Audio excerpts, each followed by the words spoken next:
Hi guys, my name is Borodante, and happy holidays everyone! Hope you guys had a blast on Christmas, and as you guys can see, there's a lot of new stuff in this video already, and that's because this video is made possible thanks to the awesome music software and hardware making company Arturia. Now, I've made videos dedicated to music making before, and I find it a very interesting aspect of a creative process. In my latest music video, I talked about how you can actually start making decent electronic soundtrack music without spending a dime using an abundance of free, amazing music making software available on the internet. And make sure to check out that video if you want to see my tips and tricks on how to make that work. Now, if you guys don't know me, I'm not a musician, like at all, but I do love creating some cool sounds every once in a while, especially lately because I started working with game development and a lot of 3D animation projects. And one thing you may find very valuable when you dedicate a lot of time to creating really cool animation or a video is the ability to add a good sound that would actually make justice to what you've been working so hard on. And so I decided to make videos like this to show you guys that actually, if you're a creative professional and you work on your own animations, videos, or game projects, you really don't have to look anywhere else to have some good custom-made specific soundtracks for your project. In fact, if we're talking about just soundtracks, something that would support mood or the tempo, the rhythm of what you have on the screen, it actually may be best to just put some software together and play around and find your own sound. And this may be a lot easier to do than you may think. So yeah, in this video, I want to share with you guys what kind of beginner hardware you can work with to spend as little as possible and get some really cool setup to create nice music, record sounds, and, you know, have as many different ways to input and experiment with your music as possible. And for that, I actually myself wrote to Arturia and asked them to send me this MiniLab 3 controller so I could use it in my projects and also tell you guys about it, to which Arturia happily agreed, but also they proposed me another product they have, which is called MiniFuse Recording Pack. And it consists of this beautiful kit made of these headphones, this microphone, and a beautiful little box called MiniFuse 2, which is a special little piece of hardware that is called audio interface. And I'll tell you guys all about it, but right now I want to start specifically with this MiniLab 3 MIDI controller. I want to talk about it separately so you guys wouldn't be confused. Like, this thing can just work on its own. You just use a Type-C to Type-A USB cable to connect it right to your computer, and you can create music right away. You don't need anything else to have this very versatile mobile tool in your arsenal. So let's start with that, shall we? Now, as I said, Arturia's MiniLab 3 is a MIDI controller, which means it's not a standalone instrument. MiniLab doesn't make sounds on its own at all. It's much closer in its nature to a computer keyboard. Only this keyboard is obviously made to work with audio software. What's great about it that even comparing to a keyboard that you could simulate a MIDI controller with using special modes, that would take away your ability to at the same time use your computer keyboard to actually use shortcuts and commands in your system. It would also provide you with a very limited amount of notes that you can play. In here, it's noticeably bigger, as well as you have quick controls to change octaves. Let me actually put these headphones on. So right now, this is actually a very good instrument to play with, and as you can see, I can literally use this knob to switch between instruments, because right now I'm using this Ableton Live 11 Lite piece of software that you actually get for free when you get MiniLab 3, and this is like the lightest possible version of this massively popular DAW called Ableton Live. And again, a piece of software like this is called a DAW. So Ableton Live is a DAW, D-A-W, which stands for Digital Audio Workstation, which simply means this is where you put your whole music composition together. And you can download a whole bunch of different plugins from the internet, or use the plugins that Ableton comes with, or use plugins that Arturia provides you with when you get their hardware, as well as getting a bunch of other software that Arturia also makes, because actually Arturia is this really cool company that started by creating really awesome virtual synthesizers. So they started with making cool music software, and then they started making hardware, and they built themselves a good reputation because their hardware is very well built and has great functionality. And so right now I have these 4 tracks, and so this first track I added MiniLab effect to it. So if I go into my plugins right here, I have this installed, and you can see we're in the Arturia section. This is one of the plugins that Arturia provides you with, and I can drag and drop it right here. And after that, I can go ahead and work with this track and use my MIDI input, which you can see right here, like it's listening to all inputs, or we can specifically tell it to use like MiniLab 3 input, but like just all inputs works just fine in our simple situation, I guess. And yeah, if I click this little button right here, this is like an instant little settings window for like any plugin you work with on any track. So this plugin has this kind of settings, but right here, since this is a third-party plugin, we can click this little edit button. And this is the actual interface of MiniLab 5 from Arturia. And right now, if I hit my keys, I immediately experience plenty of benefits of using these keys comparing to like using a keyboard. First of all, in this like piano synthesizer, if I press lightly, I can be really quiet with my piano. So I get to actually work with velocity of the way I press the keys, and that will change.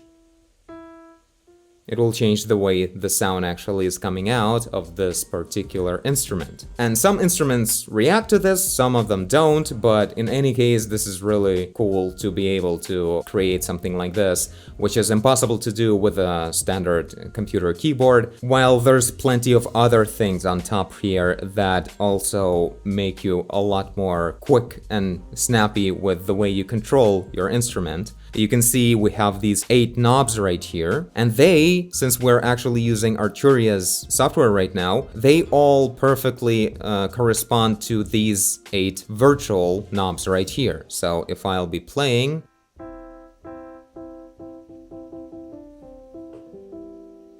I can in real time change all kinds of effects about my instrument, which is pretty cool, as well as like we have this control of volume in general, or only controlling the treble, the mids, and the bass. So that's really cool, but of course it all magically automatically works with the software only if you're using Arturia's software. But it doesn't mean that it's like all terrible outside of that. For instance, if I will be using a different plugin, let's use my favorite Vital synthesizer. Oh, that's loud. Oh yeah, that's some instruments I made myself. And it even like transitions, if you keep holding the keys, it will be like this. Yeah, let's choose something different. This is a cool sound. Really, when I press slightly, it's not just quieter, it sounds like something that's a lot less of a strong hit on something.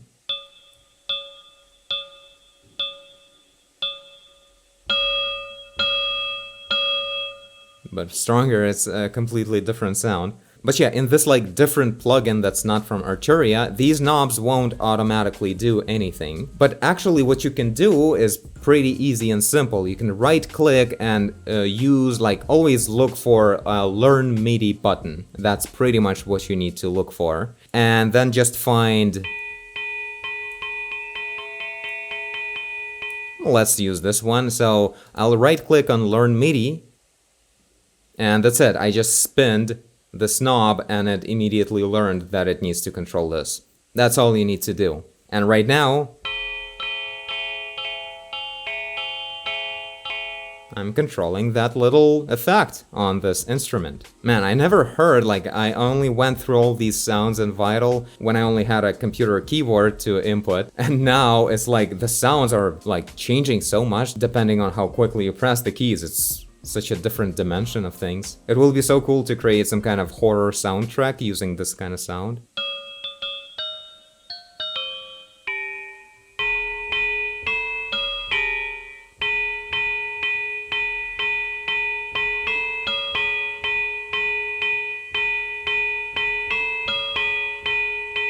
You get what I was trying to do. So yeah, right above the piano keys, we have these pads. And pads, I think originally they're used for some kind of beat instruments, so you can just quickly tap on them to have different instruments, and you can assign any different instrument to any of the pads. And like there are like percussion plugins as well that have like a variety of different percussion instruments, and you can assign each pad to a different sound and also perform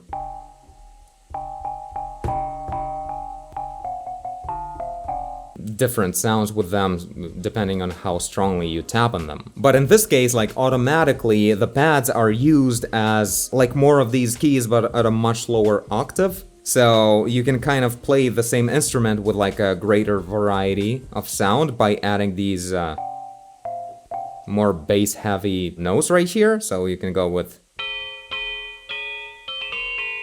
It's pretty cool.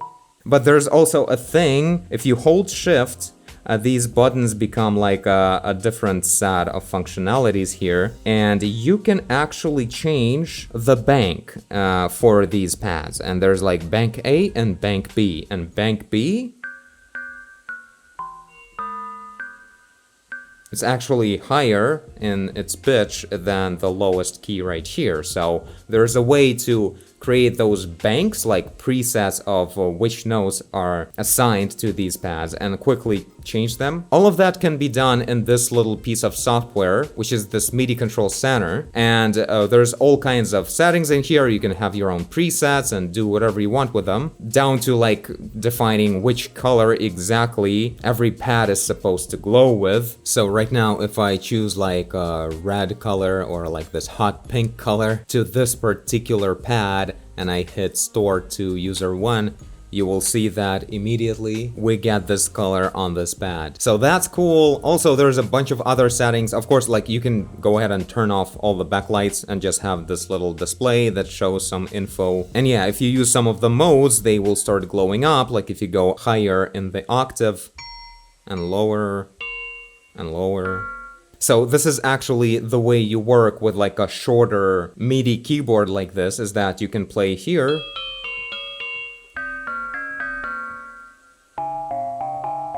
And use your free hand to switch octaves. And that way you can quickly switch between them if you really need to immediately change the pitch of your composition. So yeah, a great little piece of software to control everything about your MiniLab 3, really awesome. But going back here, I want to show you another really cool thing, and it's generally available also in the software usually, like if the software developer provided you with it. But if you use this feature on the level of your hardware, like in your MIDI controller, then you can use it anywhere you want and much quicker because it's right here. You just need to click a button. And I'm talking about the amazing arpeggiator feature. This is the greatest thing. I never knew that it's such an easy and constantly present special mode that musicians use when they use a MIDI controller or a synthesizer. I always thought they all play really quickly with all these, you know, doing like this kind of repeating steps. Apparently you don't have to do that. You can use an arpeggiator, which is exactly doing that thing for you automatically. So if I hold shift and press this first pad right here that says ARP on it, right now I turned on arpeggiator, and I think it will be in the mode of bouncing back and forth between the keys that I press and hold. Oh no, it's going from the bottom to the top one, so it's this classical kind of thing. So that's how they do it, and it's so easy to do right here. You just quickly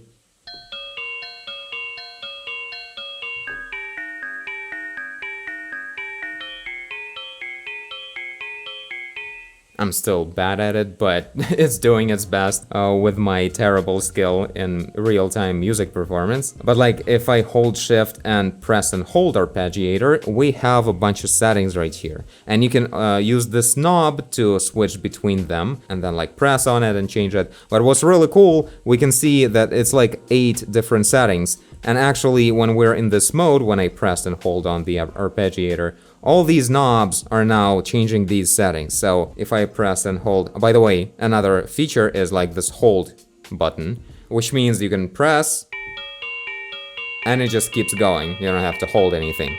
And so now I'll change the mode. This is a random mode. It will never repeat itself, like constantly doing different stuff within the notes that you press and hold. If I press like more keys, and this thing can just keep going for hours. So that's what arpeggiators do, and it's really awesome, a very powerful feature.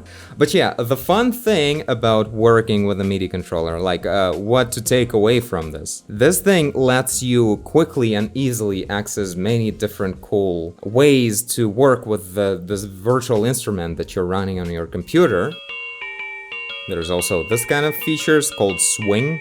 And yeah, what I found the most valuable from having a tool like this, since like generally technically speaking, you could open your track right here and simply like draw notes yourself. But the problem with this is it's actually very slow and it's much harder to iterate, to find a good melody, what works as a loop or as a bigger composition. It'll take a very long time and you won't be as good at searching for something that sounds good. So this way, if I just play it back, and like that's night and day working with it this way, or you know, go ahead and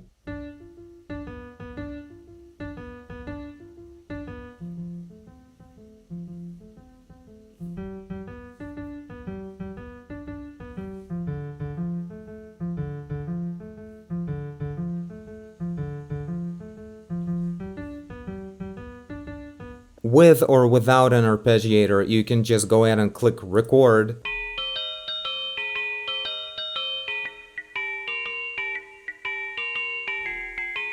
And just have all kinds of experiments, whatever you like, try and fail over and over again, and then you just come in here and select whatever you find working for you and just use that part. So you get to experiment with things so much faster, and therefore you are able to create much more music and, you know, be much better at it. And yeah, as I mentioned, Arturia is also a big deal of a software company. So when you buy their products, as you can see right here, MiniFuse Recording Pack and MiniLab 3, they're registered in my account. I hope I won't forget to hide these serial numbers if it's important, I'm not sure. When you register them, you get access to download certain pieces of software, and you can see Ableton Live Lite is here, and certain synthesizers for like cool piano sounds. And MiniFuse Recording Pack comes with like several actual effects like a delay or reverb, as well as it also includes Analog Lab Intro. And this third product right here is actually what Arturia is giving away for free right now. It's just something I downloaded from their website.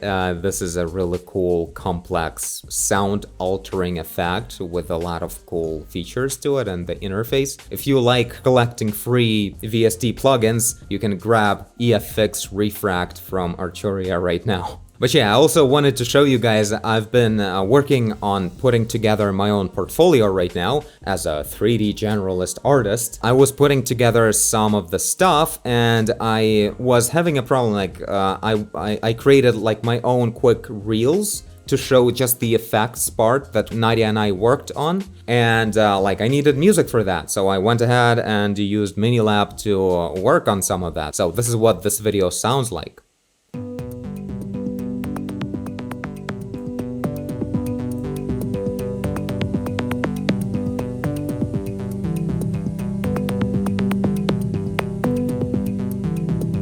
Pretty simple, but for a reel, it's just perfect.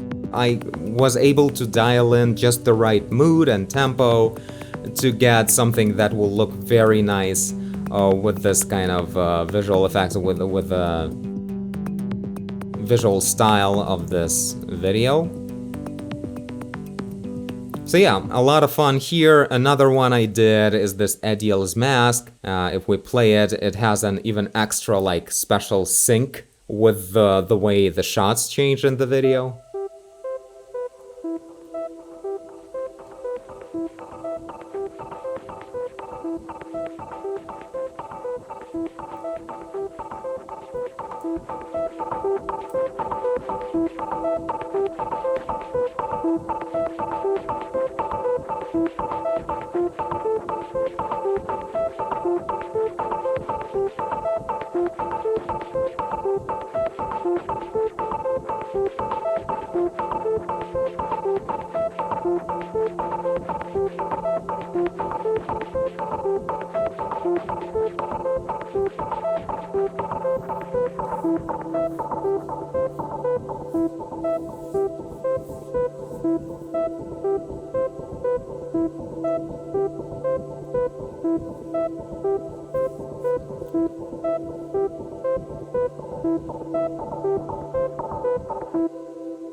And that's it. Like, perfectly in sync with the shots, just the right length, everything is free, you know? It's so easy to do. It feels almost stupid to try and find, like, where's that royalty-free music that I won't get in trouble for? Or like, you know, writing emails to some musicians and asking them to give you the license or whatever. You can just quickly put something together and use it. It takes some time to, you know, start being able to see what works and what doesn't. I have forever road ahead of me of improving it, because I'm usually good at just starting with one sound, then adding another sound on top after a little bit, then adding another sound on top of that, and then I'm not quite sure what to do with all of it, like how to break it down to do something else except for adding more and more. Like, I have some ideas about like those drops and like suspending moments, whatever, but like I haven't really got a good hang of it yet. But yeah, anyway, the whole thing is a lot of fun. These right here, by the way, are the touch controls for two very fundamental controls that pretty much any synthesizer has. You can see them right here. This is like the same thing. It's also a pitch and like a mod, I think it's called. So the point is,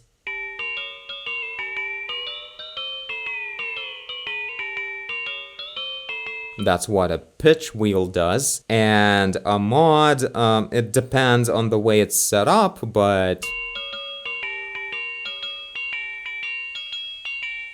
so in this case, it's doing something like this that was preset with the sound. And as far as I understand, like if we go into this mod setting, you can see what exactly it's affecting, and you can add anything else to it as well. So, oh, hold on, I was wrong. There's mod wheel, and this is a different thing. And let's add drive control to the actual mod wheel. So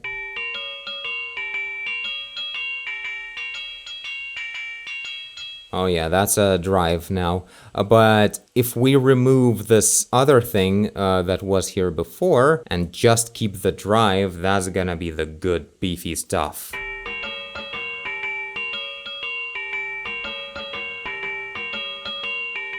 But yeah, of course, many of these things you can also assign to these cool little faders right here or any of these knobs. So the possibilities are huge, and it makes you being able to quickly control things and build much more complex compositions, which is a lot of fun.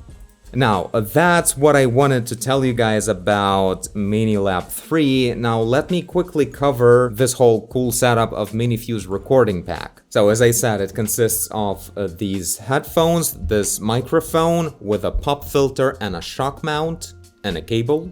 And the arm, it was my arm to begin with, so everything that's not purely white, that's not Arturia. And yeah, this microphone, like, I looked at a lot of videos made by much higher professionals in music and sound recording, and the general consensus that the sound is really, really good from it. Especially what's interesting, like the way to test this kind of condenser cardioid microphone is by recording, like, sampling real instruments without like the digital input like a MIDI controller. You can just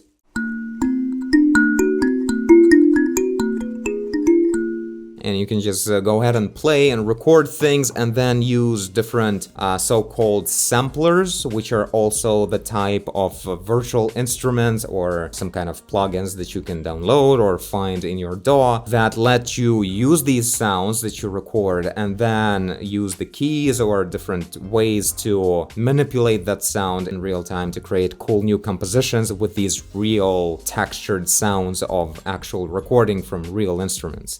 It's a really cool way of creating music, and I have yet to experiment a whole lot with it. But yeah, that's why like a recording pack is also quite an essential thing for you to have, and for that the microphone needs to be able to record sounds well. Because I remember when I was recording this coconut piano with my previous microphone, it felt like each note was like punching the microphone in the face. While I did have a pop filter, so it wasn't exactly the popping or clipping, it was just like, it sounded like the sound was going right at it. And in here, it sounds a lot more like you just hear the instrument, a lot more naturally. I don't know what that means, what kind of science goes into the way microphones work, but this one seems to be really good. So if you don't have a microphone yet, this may be a great one to start with for sure. And about these headphones, they're very interesting. Of course, they're like beginner/professional level, so they give you a really good sound, one of the best sounds I had with my headphones so far. And I'm saying that even though my previous headphones that came with this laptop I have, they're like these awesome ROG Delta headphones that they call like gamers monitor headphones. So the sound was pretty good, and these are amazing after those as well. But one thing to keep in mind about these specific headphones is that they're like aggressively closed headphones, and there's a good reason for that, because this is a recording kit. When you connect everything using MiniFuse, you get to speak into the microphone, and right now I can hear my voice without any delay, exactly the way this microphone is hearing me. So this way I'm able to control much better what I sound like when I'm recording this, which is great for singing, any kind of voice acting, voiceovers, whatever you're doing for your project. Hearing yourself the way you actually appear on record is a huge benefit, and you actually can't do that if you have like a simple microphone that's plugged into your computer, and then you turn on some kind of monitoring mode that would send the sound from the computer to your headphones. That way you get a very noticeable delay, and when you hear your own voice with a delay, it's impossible to say anything. I tried that a lot. It's like the biggest mind trip ever to try and speak while you hear yourself half a second later. And yeah, this setup lets you hear yourself perfectly. And while you're doing that, these headphones won't allow any sound bleed into the microphone. So they're closing around your ear very well, and their design is very like soundproof or whatever. So these are like headphones for recording. They won't let the sound contaminate what you're actually recording with a microphone. And that's like a double-edged sword. So in terms of like recording, they are amazing, but overall the stage of them is much more closed, and you can feel like if you're just listening to the music, they sound more like the music is like exactly right here next to your ear, and it's playing right into your ear. And if you're using like different headphones, like my previous headphones from this laptop, they have much wider stage. You put them on, you listen to the music, it sounds like the sound is not coming from here, but like from a bigger stage around you. This is like a big difference and an important aspect of the kind of sound you're getting from headphones. It doesn't mean these headphones are worse, it's just they have a very specific and different purpose. But yeah, so far I'm only using these headphones right now. If I want to just listen to the music in general, I'll probably use my super cheap and lame speakers on my table, but like it's fine. When I'm editing a video or recording a sound, I'll be wearing these headphones and it will be great. Now, finally, MiniFuse, where everything comes together. Let me quickly show you guys a little look at the device. So this little glowing guy right here serves as like a hub for all of your sound and music devices. So these two big inputs are instrument inputs, and one of the instruments I have plugged in right now is the microphone I'm speaking into. So it's plugged into the second device and it's using the 48-volt setting, which is necessary for condenser microphones, which is what this is. And right here I can quickly control at which volume I'm recording, so I can get quieter or louder in real time without having to tackle with any software or like hidden Windows settings or anything. So that's really cool. And if I clip, like boom, like that, you can see it shows a red color on it. Then this right here is going to introduce the sound monitoring into the speakers. And right now I'm hearing myself. Oh, there it is. Oh yeah, it's getting loud. So yeah, it's not super loud right now, but I'll explain to you why. But this is a dial to control the sound of the speakers that I have right here. And the final section here is the most fun to me. So right here I have my headphones plugged in, and this is the control for the volume coming into the headphones. But this is the really cool thing. So let's say you're recording music with your maybe guitar that you plugged into your first instrument port, and maybe someone was also singing into the microphone into the second port. And by the way, it's 2 ports for 2 instruments. That's why it's called MiniFuse 2. There's also MiniFuse 4 with 4 instrument inputs. But in this case, say you're recording this, and what would happen if the setting would be, which you can see I just turned that little dial towards the setting that's called input. This way, when you put your headphones on, you will hear, let's say, the guitar that you're playing in your left ear and the voice you're singing with in your right ear. Then you can also press this direct mono, and then both of these instruments, the guitar and your voice, you will be hearing evenly in both ears. So you can either separate them to hear them distinctly with individual ears, or like all together.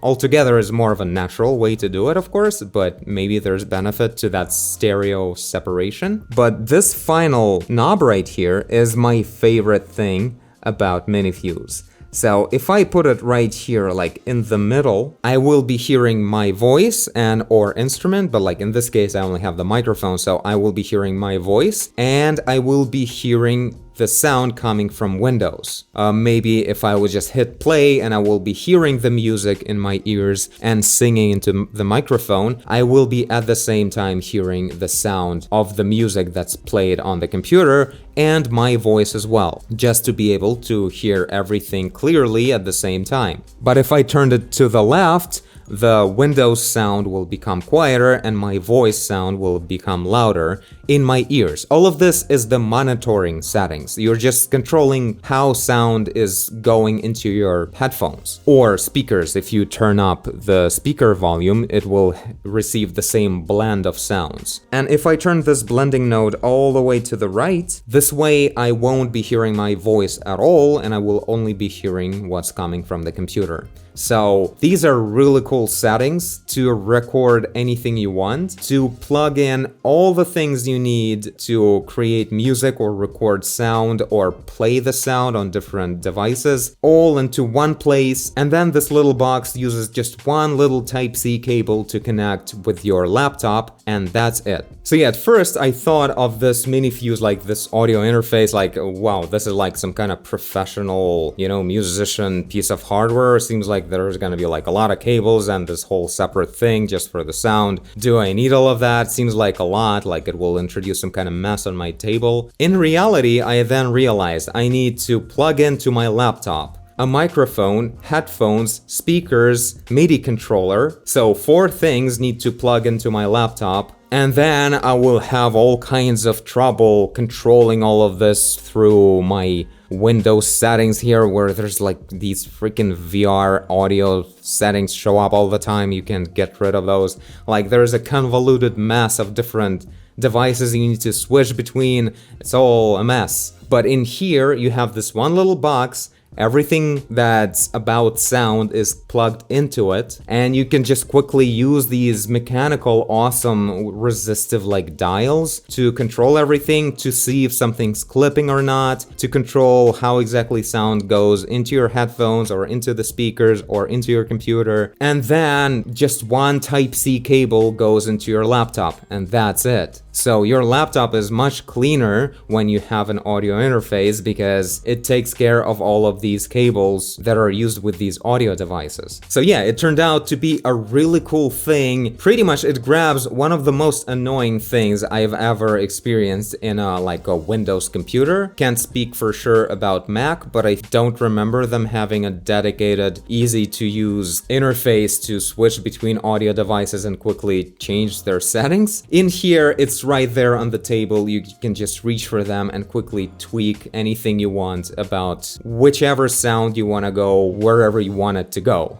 So this is a really cool addition. I find it really powerful. It did make my setup a lot cleaner and prettier. Everything looks so good. I'm really happy I ended up getting this white kit for everything, because it truly looks just outstanding, like very beautiful design. Arturia's hardware looks absolutely incredible. So yeah, a lot of fun. One thing I have to say for sure, if you are a creative person that works on any kind of animations, video making, or game development, or you know someone who's a creative and you want to make them a present, this kind of introduction kit for creating music is absolutely beautiful. Definitely a highly recommended thing for me. I was provided all these tools for free from Arturia for this brief review / introduction for you guys, but I wasn't paid to say anything in particular. I can just tell you that everything is really awesome and inspiring. And on that note, a few nitpicks I have about what doesn't work perfectly well, so let's go through that a little bit. On MiniLab 3, I found, and I also watched a lot of reviews from other musicians and everything, that these pads, for instance, while the keys work very well, they're very nice, and the way you press them, you can control the pressure and everything very nicely. The pads have a little bit of a problem of, like, right now I'm tapping on it. It's like an audible tap, but they are not reacting at all. You need to tap like pretty hard on them, and that's when we start getting like 9%. And then you're really like slamming at your table to get a higher one. I mean, they are supposed to imitate some kind of percussion instruments, so that makes sense, but it seems like the activation pressure is very high. They're like a bit tough to start with them. I also kind of found that the first 4 are a little bit more responsive, while the second 4 are even like tougher. So I don't know, maybe with time it would change a little bit. It doesn't really affect much the way I play, like if I am playing something, if I'm just adding these extra notes to create some additional like deeper pitch notes right here, I never had a problem of like me pressing it and it didn't work, because you kind of press well generally. But yeah, if you just nitpick and you want to like really control how much you press, it's a bit harder to do, because the minimum pressure you need to apply is already pretty strong. And one nitpick about MiniFuse is that I mentioned the 48-volt button to make this microphone work. That button, as well as the direct mono button that lets you switch between monitoring your devices only like separately in left and right ear, or in both ears at the same time in this direct mono mode. Those 2 buttons, if you want to use them, you can turn them on, but then if you reboot your computer, it will completely forget about these 2 buttons, like they will be off. off always, which is like, I'm not sure if it's like the best thing to have. And I asked Arturia about it. They said, well, that's because MiniFuse 2 is like this a little simpler kind of audio interface, and to be able to memorize the state of its digital buttons, these two are digital buttons, they don't switch from one position to another, they're just pressed and then that's it. In order to memorize their state, MiniFuse would need to have like a little processor inside to memorize stuff like that, and it doesn't have that. So that's why it can't memorize these two buttons if MiniFuse was powered off. But like one thing I thought about, like MiniFuse also has its own like control center, which has a little bit of settings right here, monitoring of the sound. You can check which sample rate you're on and whatever stuff like that. You can update your firmware. But yeah, right here you can also control what you do with your inputs, like you can turn on the instrument mode. And I think these instrument buttons that are also next to every instrument port, like these buttons, they're also like digital, so they probably also don't memorize their state. And in here you can see this 48 volt button and it's on. So I was wondering, maybe it would be possible for Arturia to update this like control center, so whenever Windows starts, it would you know, launch somewhere in the background and check if these buttons are in the state that they were before the computer was turned off. Like theoretically that could work, right? So I don't know, I hope they would introduce a feature like that, because you can control these buttons from here as well. If I press 48 volt right now, it would turn off over there on MiniFuse. So that's generally, this software is capable of controlling that. So yeah, I don't know. Those are two little nitpicks that MiniFuse can't memorize these digital button settings. And yeah, a bit of a tougher activation pressure point on the pads on MiniFuse. But aside from that, everything is an absolutely beautiful set of hardware and a huge recommendation from me for sure. As a beginner music enthusiast, definitely recommending to join me in this cool thing. But yeah, this is it. Let me know what you guys think. This is not the last video on this channel dedicated to music and to working with all this cool software and hardware. And I thank you guys for watching, and I'll see you all in the next video. Bye! And yeah, this, by the way, is what's called the Vegas mode. Like this little light show that you have, especially if I would turn down my studio lights. This is very colorful and nice looking.